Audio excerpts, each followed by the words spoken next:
Hey everyone, and welcome to Big Red Homestead. I'm Josh, that's Caleb, and today we are talking about a Nebraska team that has won 3 straight Big Ten games, and there may be more to come. So we have a lot to talk about today. Obviously, Nebraska's coming off of a pretty dominant 31-14 win versus Purdue, and today we're talking about the biggest takeaways, everything we learned from this game, and we're going to have some spicy debates on the upside of this Nebraska team and what it could look like for Nebraska in the Big Ten West, in bowling season, and what this offense might have to do to get us there. So we have a lot to talk about. Caleb, how you doing? I am doing fantastic. I don't know what to do with myself. We have won 3 games in a row. Year 1. I mean, after the 0-2 start, Josh and I were still very positive. You know, we said this is where the real season starts as Big Ten play gets into it. We were looking forward to it, but I didn't expect this, that we have rattled off 5 of the last 6. Matt Rhule has given us a lot of hope. The hype videos have been great. The clippables, if we die, we die. Just and all of the other quotes that he has had this last week. He's been on fire. He's been on fire. Nobody runs down the sidelines in front of your friends and fans and families. It's insane. I mean, he has been. It's impressive what they've done. Obviously, the transparency with all of the film, the videos that they've been putting out, and the full blown series they've had behind the scenes has been awesome. So you gotta love everything Rhule's been doing. Obviously, winning helps a lot. Yes, and winning with 30 points scored, over 30 points scored, helps a lot. So let's start there on the offensive side then and talk about what we can take away from this offensive performance. I mean, it was ugly at times. It was beautiful at times. 2 weeks in a row now, our leading receiver has 1 reception. And so it's really getting crazy. Haarberg only threw 11 times, and we had 155 rushing yards, 122 passing yards. Like last week, we started with Heinrich Haarberg, so let's start there again. What are your thoughts on Heinrich Haarberg and how he's captained this offense, a few games in now in the Big Ten? Yeah, with the explosive play, with the triple option, he's been great. He's hit the target when Nebraska got held or when Coleman got tackled. It looks like we had a couple more shots that would have worked out that Haarberg threw toward. So when we have taken the shots, it feels like thus far Haarberg has been accurate in these Big Ten games, and that in the long distance passing game, he is accurate enough to get the ball under the guys, and we've scored 2 weeks in a row, 2 big touchdowns. So if you take it just at that, that's exciting. We have deep shots. We've developed a way to do that. I mean, a 73-yard touchdown, it doesn't get much better than that. It gives us the flashbacks of Trey Palmer last year and the excitement that was. Dude, I mean, insane. After the first 2 weeks, you're like, there is no chance our offense moves the ball more than 15 yards ever. And so now to have 2 weeks in a row where we've had an explosive play, at least knowing that defenses has to prepare for that, be aware of that we have some of that upside potential there is exciting. Yeah. But we didn't throw the ball that much. Well, that's what I was going to say. So that was when we did our predictions video, we talked about X factors and ways that Nebraska could win this game. I'm like, we have to minimize this pass rush and find ways to move the ball without making these mistakes with the obvious pressure that Purdue's going to put on. I mean, and they put on the pressure. I mean, Haarberg was pressured on 6 of 16 dropbacks, sacked on 3 of them. I mean, again, he only threw the ball a handful of times. But what you said in the breakdown video was, well, they can't pass rush if we don't pass. And that is literally what happened in this game. And again, like only passing 11 times. I mean, the big brain plays came out in this game. And, obviously we'll talk about this probably later as well, but the game plan for Nebraska to win is to go up early and often and run the ball as much as possible. And we were able to do that in this game. The defense allowed it to happen or gave us the opportunity to do that on the offensive side. And the offense continues to roll along even with the replacement of the injuries. So obviously, like you said, Haarberg looked good at plenty of points and he's playing good enough to win. The fumbles are a huge problem though. And we'll talk about that as a whole probably from a team perspective. Yeah, Haarberg still has a long way to go for him to be like a Big Ten championship caliber quarterback. I mean, it's a long way to go. But when you compare him to the rest of the Big Ten West, I mean, there ain't much here right now. So obviously Nebraska can only compete with what's on our schedule right now. And what's on our schedule rest of the season are quarterbacks that are Heinrich Haarberg level besides Talia. Yeah, exactly. And they have their own problems, which we get to talk about in a couple weeks. Yeah. Which is crazy.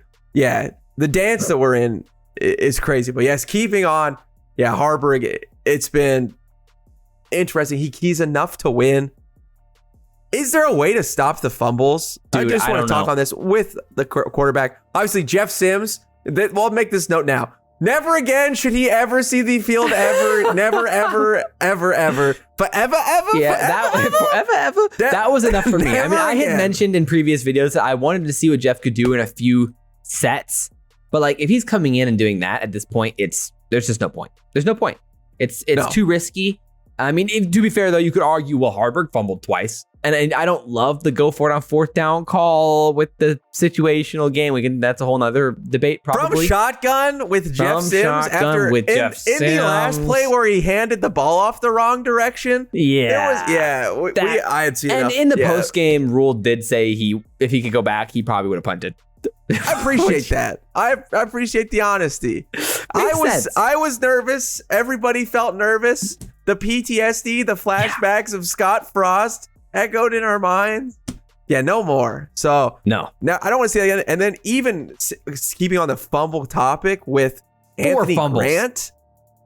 I mean, as we keep going on, I want to see less and less and less of Anthony Grant. He's just the risk is not worth the reward at this point. It just isn't. I've been kind of beating this drum for a while too, though. It's like Anthony Grant, he's good against bad teams, but he's not good. Like, no, he's not a good running back. I'm sorry. He's fine. He's a fine running back in Big Ten play. He's okay at best, but it's obvious Emmett Johnson's the best running back we have at this point by far. And so he should be the full-blown workhorse. I mean, basically as much as he can carry the ball, he should be carrying the ball. And when he's not out there at this point, it's just like, whoever fumbles less, put him in. I'd rather have Lubin, who carried the ball with 2 hands, and he had a couple good Josh runs. Fleeks. Yeah, and Fleeks, who had some great runs. Yeah. I'd way rather. I mean, Anthony Grant's 4th on my depth chart if they had to ask me, just because I don't want the fumbles. And he almost fumbled again this last game. Luckily, his shoulder was down. The ball sat between his legs, and he didn't grab it. I mean, that's just no awareness. I mean, why would we want that guy out he's on confident. the field? He knows the ball's down, bro. He knows. He knew he was down. It was so close. It was a photo finish to know if Purdue got that ball back. And we can't have it again. And still, you see him running, and the ball is still not cradled in the pocket. So it's just again, like there's so many negatives and so many positives. So the negatives are obvious. The fumbles are the problem here, and the offense. When you take into account, and this was my biggest worry going into the Purdue game, obviously, like I mean, if you watch the predictions video, I predicted Nebraska. It was our worst fear coming true. Right, I predicted Nebraska to lose because I was like, we have so many freshmen starting, we have so many moving pieces, we're going to turn the ball over. I literally said in the video, 3, 4, maybe 5 times. Literally, it happened, and it didn't matter. We won the game anyway. No, it didn't. So it's like, so that's what's crazy. And we talk again, these are all big picture things that we can mention later. And get you excited. We get to keep learning these lessons winning, which it's a lot easier to do because you're a lot more focused when you're like, oh yeah, well it can only, we keep the positive momentum going. But but like on the offensive side, I mean, again, the question was, we're replacing 3 starting offensive linemen, and Justin Evans Jenkins looked good. It didn't totally feel like it. I mean, overall, maybe the pass protection was a little iffy at times, but again, like, wouldn't that have probably happened anyway? So yes, and Jenkins and Scruton both are top 5 in sacks in the Big Ten. This was a good linebackers who are good at getting to the quarterback. And if we already had a weakness before Turner went down and some of our other O-linemen is speed and athleticism, we saw some great moves from Jenkins where I think the other guys get beat too. Right. NFL caliber plays. Yeah. I mean, he played a heck of a game. Obviously had a touchdown, but he was absolutely cooking our line. I don't think it would have mattered. I mean, seriously, what in the world? Like, when we watched the film for Purdue, I mean, he would look fine in some of the games, but nothing like that. I mean, he looked like Big Ten in sacks. An all Big Ten player. He only had 1 against us. Yeah. Insane. He was nice. Yeah. I mean, he's currently 5th or 6th in the Power 5 in pass rush productivity, which on PFF is pressures created per snap with weighting towards sacks. And good news though, Jamari Butler and Prince Will are both in the top 34. Prince Will's 31st, Jamari Butler's 34. So that's worth mentioning as well. But exciting stuff. I think overall though, the offensive line, I mean, moving forward, at some point we'll get Newly back. Which is nice. Which will be big. That'll be big. But, more than likely for the next 2 games, we're not going to have him. We might have him from Wisconsin, Iowa. So we're dealing with this offensive line for now. Do you think this offensive line has enough juice for the offense to move the ball? I mean, in this game, we averaged 3.2 yards per rush. That's not going to get it done. It definitely wasn't as good. There wasn't the beautiful blocks. There was a couple in the fourth quarter when we wore them down a little bit. The tight ends were bigger factors there, though, in the second half, I thought. But, Piper was so good coming off of a pole. Yeah. And I think that Justin Evan-Jenkins will be able to step up for us and be good as this continues. Yeah. He's going to get better with experience. He's showed some flashes and some upside. And honestly, Latufsky was better than thought as well. I mean, it wasn't as good, but it wasn't as bad as it could have been. It could have been a lot worse. And when you think of the past with our offensive line, and again, looking at our recent history, Latufsky came away with a 90.6 pass grade in PFF, which is, I don't know if I agree with that, but kind of crazy. Yeah, there was plenty of good, and when they got plugged in. It's the rush side of the ball that needs to look better than the pass, but there was some good pockets at times for these guys, and again, that was something we could not do last year. So I'm excited. And Prohaska, he did some okay things. He looked a little bit better than he did, like coming off the injury. Still some definite room for improvement, though. For sure. I mean, obviously, again, I don't think anyone's going to trust our offense to pass the ball this year. So we're going to have to find more ways to be efficient on the ground. I'm worried. I mean, the good news is we were gifted a lot in this game. You still have to sell out against us because we are effective at running. And that means that winning those 1v1s can happen. Yeah, and finding the one big play downfield. Yeah, Coleman, Doss, and Lloyd have all shown speed. And they've beat their guys one-on-ones, each of them in these games. And their corners have had to hold and get penalties called on them for that. So again, another plus of these guys have enough juice to make plays.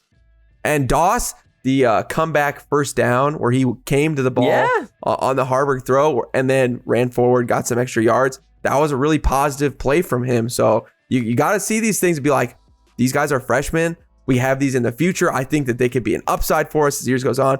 And again, that's why I feel like our team is building. Even if it's not this year, we're not reaching those goals. I think that a lot of these guys will improve a lot and we can really go far with a lot of these guys.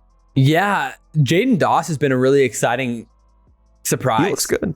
I mean, there was a fade route. I think it was Alex Bullock on the left side, but Jaden Doss burned the slot corner and was wide open. Yes. It would have been a touchdown if he was seen. So again, Harburg still can work on his vision and some of his patience. Some of these things don't have to force the ball as much.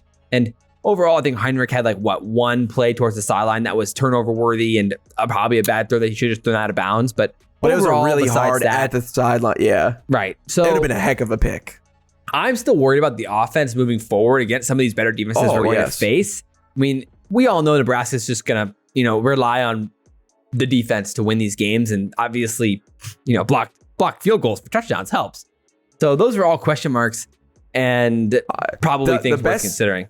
Yeah, that 87-yard drive was like the best of, I think, the upside for Nebraska of what we can do. And we took a lot of the plays that we're good at, those little dump off passes. The picks. On the move. Yes, the pick plays. We love those.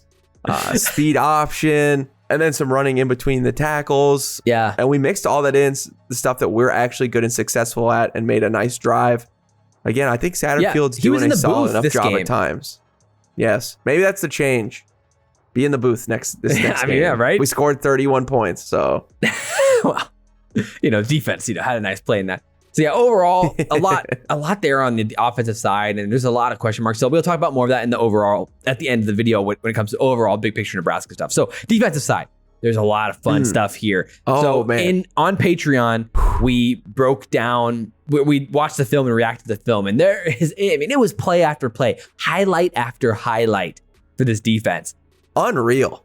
I mean, before the season, we talked about the Isaac Gifford fan club and how we were founding the Isaac Gifford fan club. And let me tell you, the fan club is accepting new members after this game. Boys and girls. Oh my goodness. A lot of applications Isaac have come in. Gifford. We have thousands of applications now we got to work through because this is insane. Dude, talk about Isaac Gifford. At the beginning of the season, we thought he was great in pass coverage and he was our best tackler. So we figured this would be the rover position would make so much sense from him. The season starts, he's not covering well and he's not tackling well. And we're like, he might be the most replaceable guy on the secondary. And then I don't know what happens. He starts to understand the position. He starts to, the leash gets extended. Dude. And he is hitting harder than I've ever seen. But that's most of the guys on this team that are from the recent years that have been playing in the past. Oh my goodness. Do we hit like a Big Ten team or what now? Dude, it's insane. So fun to watch. The change from the last 2 years is unbelievable. It really is. Like, you look at any of these guys that played last year. Obviously, we went on the Tommy Hill rant last year, but holy moly, or last week, but holy moly, Tommy Hill. Again. Unreal. Again. And yeah, Gifford and Hartzog has just absolutely laid the freaking wood on these kids. Insane. And I mean, even like we saw Reimer have some huge hits in this game. I mean, even towards the sideline, Nick Henrich had a huge hit in this game. You're like, where is this coming from? They never flew around before. It's crazy. I mean, we never did this. It purely points to coaching and coaching philosophy and how dominant contact might be the greatest thing I've ever heard. That is what Tony White says all the time. It's dominant contact, and it just gets you hyped because boy, do we see it this whole game. Dominant contact, and it made Purdue mad, and it was awesome. We got under their skin how much we just continually beat them up and bullied them for 60 full minutes. And that's the great thing either. We haven't seen a consistency. That is what Nebraska has been missing at times, in moments, in flashes in years past. But we have not seen a consistent 60 minutes of you're not doing this. You're not going anywhere. This is our house. We're winning this game. They had 99 yards passing. Over and over. This was the first time since 2012 that a team was held to less than 100 yards rushing and passing, like in each category. Since 2012, since Bo Pelini's time. It's insane. And then again, this is the first time we've been undefeated in October since 2001. I mean, we had a bye week, so we got, there's the asterisk. But that's pretty normal. I mean, midway through, halfway through the season, that's a pretty normal spot. We still couldn't do it. I'm sure we had bye weeks in October. Plenty of those other years and could not win 3 games. Probably. Oh, it's just great. It is awesome. I talked about it in the breakdown too, or the film breakdown reaction. But the fundamental play that this defense has is just awesome.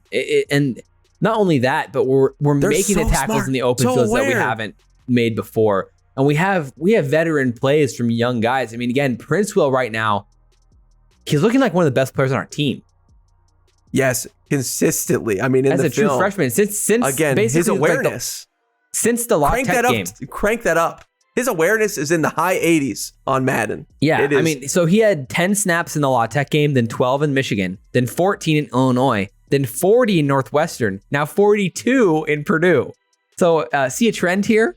Like someone's earning more playing time, and it's Princewell Uman-Milan, and the dude is an absolute stud right now. I mean, again, like the tackle, and we even saw him dropping in coverage a little bit in this game and doing a little bit more of that. Like last game against Northwestern, he only had 1 coverage snap. This game, he had 5. And in one of them, we saw him drop back and then immediately break towards the flat and absolutely blow up the running back in the backfield. Just demolish him. Just fundamental tackling too. And like his break on the ball was immediate. The second the hips opened from Hudson Card's hips opened up, boom, he was on his way. And it's like, that's a veteran play. That's Princewell Uman-Milan. Again, in the coverage, this is why I like Tony White. Even when we are going into full dime coverage, it's aggressive. We had like 10 dudes on the line of scrimmage showing that we're going to full out blitz. And I mean, again, it looks like an NFL defense. We dropped 9. Yes, we dropped 9. And it didn't work out great, but I love the trust because I think that will continue to be good. We didn't cover the zones as well. They converted on the play, but I love the aggressiveness. We believe that we can cover in these zones so well that we can put everybody on the line, and we believe everybody can get back into the zones. I do think a couple times we got overly aggressive, but the thing was, that was his game plan. Again, if we rush 6, he's going to have to make the quick pass. He won't have time to get down the field. Everything can stay in front of us. Yeah. And we did that. And again, we took the ball away over and over. Yeah. One thing we were talking about was Tommy Hill. It was interesting how we were saying that pressure where we didn't think that we thought that might not be what we do in this game. But actually kind of how it ended up playing out was we wanted to send the pressure because we knew our secondary could hang with their receivers and their athletes for the first 2-3 seconds. But just like we saw on the scramble drill where that went for a touchdown, like these receivers are slippery and they're good in space. And so it actually kind of started making sense like, oh, we're sending pressure because Hudson Card's good in scramble drill situations, kind of similar to like Shedeur Sanders and how we kept dropping 8. But he kept escaping pressure and just finding open space with the athletes. So it ended up making sense a lot throughout the game. You're like, okay, I see what we're doing here. With that said, is this defense a top 25 defense in the country? I mean, after last week, we were talking about it, right? And we kind of said like maybe 15th, probably around 20th. And it's starting to feel like that now. And again, like we talked about this where it was just like, we don't really have that NFL stud, that obvious NFL stud, but they're starting to emerge slowly but surely as they start to play faster and they start to understand the game more. Like Gifford this week, we were like, you're something like, okay, I mean, that was an NFL performance. My goodness, Tommy Hill, like what world? What? Nash, like these guys who do seem like they have NFL potential now as the season's moving along here. And so, and some of these young guys, I mean, like Cam and Prince will, like, long term, of course, we're going to have NFL players long term, but short term, that's, this year, NFL guys who could go this year, up for debate. What we've seen so far this season is that who are the offenses that have beat us this year? It's been Colorado. It's been Michigan. Athletes at wide receiver. And, well, Michigan has an incredible offensive line. Colorado has an incredibly athletic quarterback. So basically, either way, they had a lot of time to throw the ball. Yep. So that's basically the only formula we've seen work against us. Any type of running team, any team that struggles. Purdue throws the ball well, but they don't throw the ball well downfield. And we talked about that going into the game. We literally said an X factor here is that Hudson Card, he can't throw downfield. It's his biggest weakness in his game. He was ranked 120th in the country in yards downfield passes downfield more than 20 yards. 20 yards, yeah. So, and literally on a pick, to Tommy Hill downfield in this game, and he didn't really hit on any of them. One was dropped. That was a pretty good throw. So overall, I mean, the defense is basically only shows one weakness, and it's deep ball aerial attacks or unbelievable NFL talent like Michigan. So good news is no one else we play has incredible NFL talent like Michigan. So then it really comes down to right on the offense. So it comes down to like, can Colorado, really the only aerial attack is Maryland. So I don't know. For me, it's like we might be a top 15. We could be like 15, but it depends on the matchup. It does. I can't believe we're this good. I cannot believe our defense is this good. It's so fun. Again, it's literally shocking and baffling to be this good as Nebraska at this point with our defense. I mean, they've been shameful for like 5 years. And it's like the black shirts, they did not deserve the word black shirts, No. And now it's like Husker fans so much pride in throwing the bones in the black shirts, and it's back big time. It is back. Look at the sacks. I mean, the sack numbers that we have already on this season, the tackles for losses. I mean, we couldn't buy a sack in the Mike Riley era and a long parts of the Scott Frost era. Even in the game, in the Purdue game, it was the first time that Purdue was shut out in the first half in like 10 years. 10 years. That's crazy. Defensively, it feels like we're still getting better, which is crazy because it feels like our defense is actually getting more complex, and we're definitely getting faster. We're definitely getting more complex too. Yes, more. We had some more blitzes. We had like way more fake blitz, disguised blitz looks. Yes, fake sending 5, actually sending 5. We had our D line. We had the nose meshing, or flipping, twisting, whatever word you want to use. Twisting to the outside, linebackers twisting in, meshing in. Like, we're looking nice. Again, we're we still have upside too because of how many young guys are on this team. So really, the upside for the defense is basically untapped for the rest of the year. It should continually get better. Deshaun comes back. Hopefully Omar isn't too hurt after this last game. Deshaun Singleton comes back. Dude, Buford could still play. So Buford and Singleton, everybody's still stepping up. Everybody, and again, these young guys continue to step up no matter who we put in. Exactly. So now let's transition. Elijah Judy had a block? Oh my gosh. Yeah, we didn't even mention special teams. So let's kind of transition to bigger picture now and talk about a little bit of the rest of the season. Kind of zoom out. Yes. I mean, Nebraska has 4 games left. We're 1 game away from the first bowl game in our channel's history, our channel's 7-year history, which is outrageous. That is actually so sad to say out loud. 1 game away, Michigan State, Maryland, Wisconsin, Iowa. 2 road games, obviously, Michigan State, Wisconsin. So that's really all we have to care about at this point. Like, it doesn't really matter where Nebraska's defense stands in the country. It doesn't matter where Nebraska's defense stands, versus the SEC or the Pac-12. It matters where our defense stands versus those 4 teams. Especially Michigan State, right? This week. Yeah, and it really matters. From Matt Rhule's perspective, it's this week, right? It's 100%. It's going 1-0. Can our defense be consistent throughout this rest of the season? Can we finish strong? Can we look this good? Can we dominate this much for 4 more games? Yeah, I am a little worried, though, that Nebraska fans are going to get overconfident. It seems like a lot of Nebraska fans just looking around town right now, scanning through Twitter. It seems like the Michigan State game's like a guarantee. It's over. We got it. But like right now, the line opened up at 3.5, 4 points we're favored by. That's not a lot. Much. I mean, it's an away game. That's always difficult. For sure. I know we were able to do it against Illinois, but it was a very close game. I imagine more of the same. Our offense still has so much to figure out. I mean, I think at times we've started to find our identity a little bit more, but obviously the ceiling is tapped. And is it possible we think we're better than we are? Could we beat half the teams in the country? Maybe, probably. So 56. Logically, I would say 55th. Yeah. That's nice. In my mind, I was like 65th. Right middle of the pack. Center. And so I think that we're would make us a slightly little bit above more. Dead center. I think we are. I think we're above because our defense has been. It's an X factor. It is.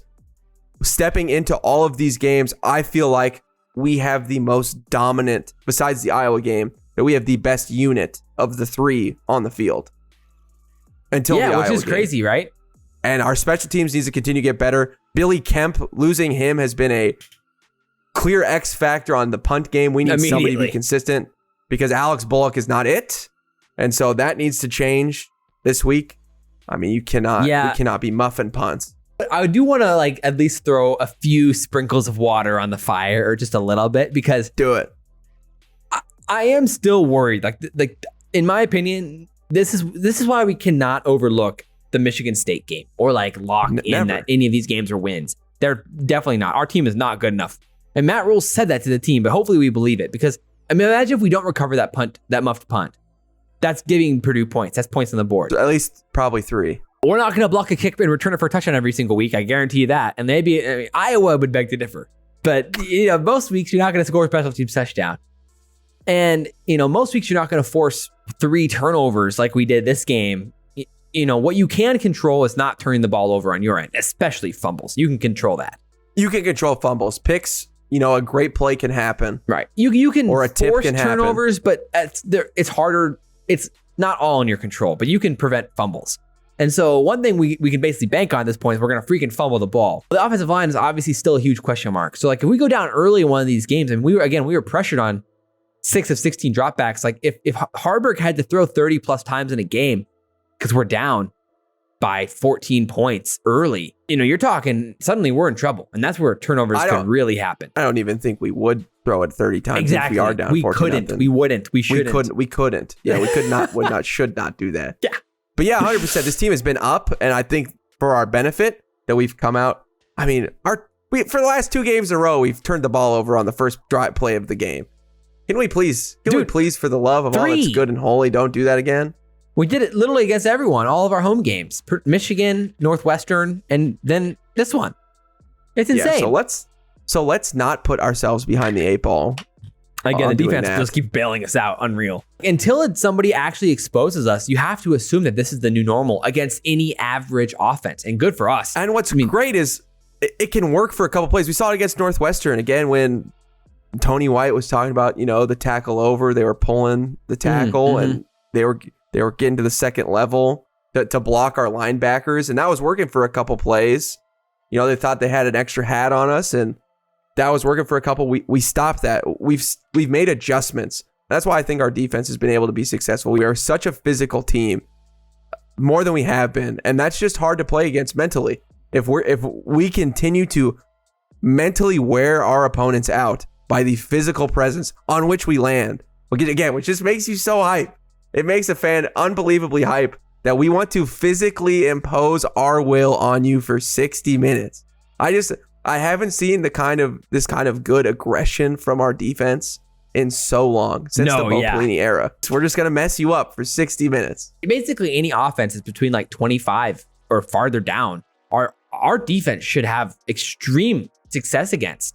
And that's why hopefully the turnovers keep coming. Unless you do something exceptionally well, which Wisconsin, of course, has one player who can do something exceptionally that's going to be well. We're going to get it with Talia, who leads the Big Ten in yards. And Talia. In the Big Ten. Talia leads the Big Ten in pass yards. They can throw downfield well. So they got 2 wide receivers in the top 10 in receiving yards. That's why that game is extremely dangerous, in my opinion. I mean, Talia has 2,200 yards passing. Harburg has 838. And again, our defense, that's why, and we can't sleep, and that's why we have to continue to get better. If we don't get better this week, we're going backwards because these other teams are going to be. So that's why Michigan State's so important. We have to prepare to get better this week, because if we don't, then we're not going to stop Braylon Allen as well as we could. Yeah. We're not going to stop Talia. There's no time to take a backseat. And so we need these young guys to continue to step up and learn, because Prince Will isn't where he was 4 weeks ago, because Cam Lenhart isn't where he is 4 weeks ago. Tommy Hill. Even Tommy Hill, Gifford, all of our guys, because Emmett, because we've continued to get better. Every wide receiver. Every wide receiver, because we've attacked these weeks. And we need Emmett's week. We need them to continue to improve if we want to win. So that's why this week, this week is so important, because if we don't improve this week, we're going backwards, because these other teams are going to get better, get smoother, crisper, learn more. Right. And again, people are already writing off like we're going to beat Maryland, like lock it in, guaranteed, because Illinois and Northwestern beat them, which of course that makes you feel good. It does, but it does. At the same time, it makes you. It should make you confident knowing that you can be successful. But besides being confident knowing that you can be successful, that's all it does. Because it is all about this week. Michigan State wants to stand in your way of a bowl game, and they want to get their first conference win, and they've been going through it. They're going to want to let loose. They want to win at home. Their defense is physical. They hit hard, and we have to continue to bring it. Yeah. So obviously in the Discord, I want to shout out, by the way, every week in the Discord, we do a prediction for the score, and this week, V Money won the prediction with his prediction for Nebraska winning 24-10. So a pretty good prediction overall. And if you want to get in on the shout outs and the predictions, join the Discord, links in the description. And, HOMESTEAD Store. We've gotten some good feedback from everybody who's put in orders. And this is this season's design, so you can only get them now. So head over to HOMESTEAD Store as well and buy some fire clothing, if I don't say so myself. It's insane. So we appreciate you guys for hanging with us, and drop your biggest takeaways down below. We want to see them. We obviously love reading all the comments. Appreciate you guys. But as always, I'm Josh. That's Caleb. This has been Big Red Homestead, and guys, we'll see you next time. Go Big Red, baby.